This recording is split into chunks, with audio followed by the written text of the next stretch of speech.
Hi hello welcome to Balaji traders. ఈ రోజు మన దగ్గరికి ముందు ఎక్సెట్ వెహికల్ వచ్చిందండి కార్బన్ క్లీనింగ్ కోసం. సో ఊబోలో నడుపుతుంది అంట. ఆల్మోస్ట్ 2.2 lakhs తిరిగింది కిలోమీటర్స్. సో తర్వాత ఎలా ఉందో అనేది బ్రదర్ నడి తెలుసుకుందాం. Hi bro. మీ పేరు? సాయి కుమార్. ఎక్కడి నుంచి వచ్చారు? Bandlaguda sun city. బండ్లగూడ నుంచి వచ్చారు. సో ఎలా తెలిసింది కార్బన్ క్లీనింగ్ నుంచి? నేను ఇది ఇన్స్టాగ్రామ్ లో చూసాను. చాలా వీడియో వచ్చేసరికి బండి కొంచెం ప్రాబ్లం ఉందని చెప్పేసి తీసుకొచ్చారు అనమాట. బయట అడిగితే చాలా డబ్బులు చెప్పారు. ఓకే, బయట చెప్పడం ఎందుకు అని చెప్పేసి ఒకసారి ట్రై చేద్దామని చెప్పేసి వచ్చాను. ఓకే.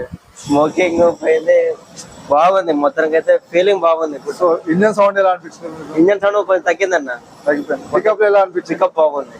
సో వితౌట్ క్లచ్ తో మనం ఎంత వితౌట్ క్లచ్ తో 5వ గేర్ మీద పోయినామన్న బండి. నార్మల్ గా అయితే మనం చేపిపోతే ఆగిపోతే బండి, కానీ బండి ఆగలేదు. వితౌట్ గేర్ మీద కాలు కూడా పెట్టలేదు. సర్వీస్ మాత్రం బాగుందన్న. సో థ్యాంక్ యూ అన్న, థ్యాంక్ యూ సో మచ్. మీ తరఫున తెలిసిన వాళ్ళకి చెప్తారా?